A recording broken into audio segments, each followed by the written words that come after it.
السلام علیکم ورحمۃ اللہ وبرکاتہ.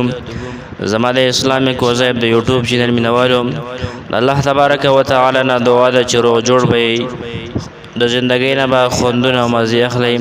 الله رب العالمین مو خوشحاله او آباد ساته. الله تعالی مو د ژوندګۍ تمام مشکلات ختم کا. الله تعالی مو د بدن بیمارۍ ختم کا. الله تعالی مو تمام ضرورت د ژوندګۍ د خپل غیبی خزانه پوره کا. او د الله رب العالمین نه دعا ده چې الله تعالی منګ او تاسو ټول د مخلوق د محتاجین وساتي. امین. جزاکم الله.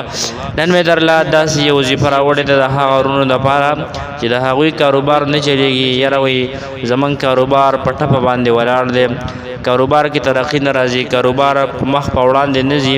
یعنې کاروبار چې کوم دی هغه پرېوتی دی، کاروبار کې ترقی نه راځي، کاروبار کې مزه نشته دی او ګاګ هم نشته دی.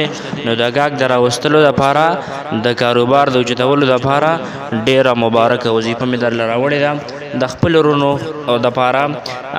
نو په دې کاروبار چې هغه کاروبار چې نه چلیږي او ورځ په ورځ په هغه کې نقصان راځي، نو د هغې د اوچتولو دپاره دا وظیفه ده. کوم کس چې دا وظیفه کوي نو الله تعالی به د هغه انسان غیبي امداد کوي. یعنې کاروبار کې به برکت هم اچوي او ترقي به ورله هم ورکوي.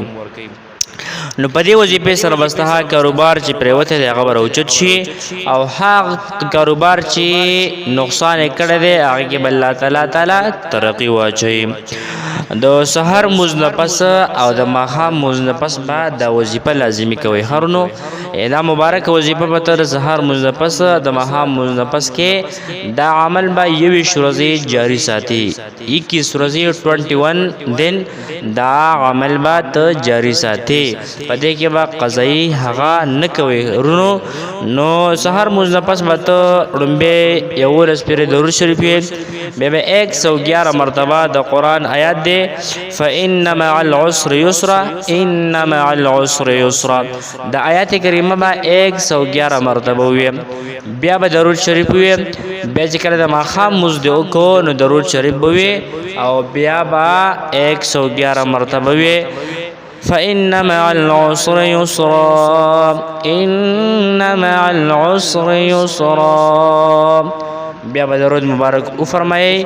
نو انشاءالله ستا کاروبار چې هغه خوند او مازې ورکه شوې وه الله تعالی به درله په هغه کې ترقي درکړي، الله تعالی به درله په هغه کې برکت واچوي. او که د ګاګ مسله ده ګاګ نشته دی نو په دې وظیفې سره به الله تعالی ستا طرف ته خلکو زړه مایله کړي او ستا طرف ته به ګاګ هم را روان شي. ترقي به الله هم خوشحاله او آباد ساتي.